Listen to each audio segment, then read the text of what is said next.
Police হয়তো একটা বিশেষ উদ্দেশ্যে কাজ করছে, এখন আমরা কাজ করতেছি জনগণের উদ্দেশ্যে, জনগণের পুরোপুরি নিরাপত্তা প্রদানের জন্য।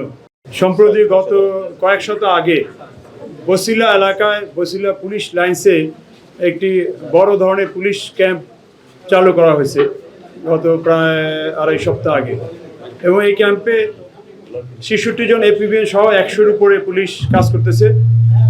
এর বাইরেও সেকেন্ড কারণ বাজারে আমরা আরেকটি পুলিশ ক্যাম্প উদ্বোধন করেছি গত সপ্তাহে। কারণ বাজার উদ্দেশ্য হলো যে কারণ বাজারে যে বিভিন্ন রকম সমস্যা, চাঁদাবাজি, এগুলো প্রতিরোধ করা। তৃতীয় হিসাবে আমাদের এই পুলিশ ফাঁড়ি এই এলাকায় আমরা স্থাপন করেছি। এর বাইরেও আমাদের আরও কয়েকটা এলাকায় পুলিশ ফাঁড়ি স্থাপনের কাজ চলছে। আমরা যদি মহতুর এলাকায়, যেটা হাউজিং এলাকা বছিলার কাছে, ওখানে আবাসন পেলে আমরা হয়তো দ্রুতই আরেকটি ক্যাম্প স্থাপন করব। এছাড়া আমাদের বেড়াইদ এলাকা, বাড্ডা থেকে বেড়াইদ এলাকা অনেক দূরে, ১০-১২ কিলোমিটার দূরে, ওখানেও আমরা একটা পুলিশ ফাঁড়ি স্থাপনের প্রক্রিয়া করতেছি, আমরা জায়গা পেলে করব। গেন্ডারি এলাকার বা ওয়ারি এলাকার ঘুন্টিগড়, ওই এলাকাও আমরা পুলিশ ফাঁড়ি স্থাপন করব। এছাড়া আমাদের মঞ্জুরিকৃত ৫৭টা পুলিশ ফাঁড়ি আছে।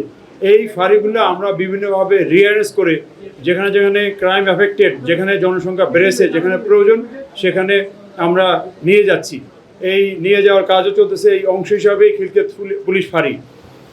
আর আপনারা জানেন যে ট্রেডিশনাল পুলিশিং থেকে আমরা বের হয়ে বিশেষ করে ডিএমপি, টেকনোলজিক্যাল পুলিশিং এবং বিভিন্ন রকম ইফিসিয়েন্সি বাড়ানোর জন্য বিভিন্ন রকম অ্যাকোমোডেশন সহ, যেটা আপনারা আইজি স্যারকে প্রশ্ন করেছেন যে অ্যাকোমোডেশন ফ্যাসিলিটি, এই অ্যাকোমোডেশন ফ্যাসিলিটি বৃদ্ধি সহ, টেকনোলজি বৃদ্ধি সহ আমরা ডিএমপি কাজ করতেছি। ডিএমপি দেশের অন্যান্য ইউনিট থেকে চ্যালেঞ্জ বেশি, কাজও বেশি, অতএব আমরা টেকনোলজি, লজিস্টিক্স ইত্যাদি বাড়িয়ে আমরা কাজ করতেছি। গত ১৫-১৬ বছরে পুলিশের দিকে খুব বেশি নজর দেওয়া হয় নাই। পুলিশ হয়তো একটা বিশেষ উদ্দেশ্যে কাজ করছে, এখন আমরা কাজ করতেছি জনগণের উদ্দেশ্যে, জনগণের পুরোপুরি নিরাপত্তা প্রদানের জন্য, এবং দল মত নির্বিশেষে সকল জনগণ আমাদের এখানে সমান, সেভাবে কাজ করতেছি। সেই লক্ষ্যে আমাদের ডিএমপি টেকনোলজিক্যালি আগাচ্ছে। গত সপ্তাহে আইজিপি স্যার ৯টা অ্যাপস উদ্বোধন করছেন, আরও কিছু অ্যাপস বা সফটওয়্যার উদ্বোধনের কাজ হবে ভবিষ্যতে, আগেও কিছু হয়েছে।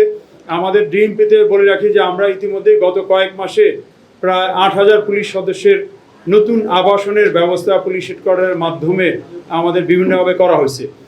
আমরা মিলব্রাক পুলিশ ফাঁড়িতেও আমাদের ১৬০০ ফোর্স থাকবে, ডেমরা পুলিশ লাইনেও আমাদের ১৬০০ ফোর্স থাকবে। আমাদের মিরপুর পুলিশ লাইন্স, ওখানেও ২০ তলা একটা ব্যারাক আমরা গত মাসে উদ্বোধন করেছি, ৬ তলা পর্যন্ত ব্যারাক, ২২০০ ফোর্স থাকতে পারবে। আমাদের পূর্বাঞ্চল যে আছে, ওখানেও ২০ তলা একটা বিল্ডিং আছে পুলিশ হেডকোয়ার্টারের, ওখানে আমাদের ডিপ্লোম্যাটিক সিকিউরিটি ডিভিশন এবং ট্রাফিক উত্তর ডিভিশনের ফোর্স থাকতেছে ৮-৯০০। এরপরে দিয়াবাড়িতে আমাদের একটা পুলিশ লাইন্স আছে ১০ একর জায়গা, ওখানেও আমরা ট্রাফিক পুলিশ সহ থানা ফাঁড়ির পুলিশ ওখানে আমরা শীঘ্রই নিয়ে যাব। ১০ একর জায়গা, ওখানেও আমরা আবাসন বর্ধিত করতেছি। বছিলা একটা পুলিশ লাইন ছিল, আগে তেমন কিছু ছিল না। আমরা গত কয়েক মাসে বছিলা পুলিশ লাইন্সে আমাদের ট্রাফিক তেজগাঁ ডিভিশনের প্রায় ২৫০ ফোর্স সহ অফিস স্থাপন করা হয়েছে। আমাদের এমটি এবং ওয়ার্কশপ, যেটা রাজাবাগ পুলিশ লাইনে ক্রাউডেড, সেটা আমরা শিফট করে নিয়ে যাচ্ছি, শিফটিং কাজ চলতেছে। ওখানে ১৫০ থেকে ২০০ মেকানিক, পুলিশ মেকানিক সহ ডিসি, এমটি বা ওয়ার্কশপ তারা সহ বসবে।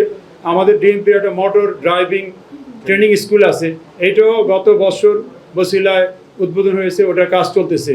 আর ফোর্থ হলো ওখানে বছিলা পুলিশ ক্যাম্প বা মিনি থানা বলতে পারেন। এইভাবে আমরা আমাদের আবাসন বৃদ্ধি করতেছি, প্লাস আমাদের টেকনোলজি বৃদ্ধি করতেছি।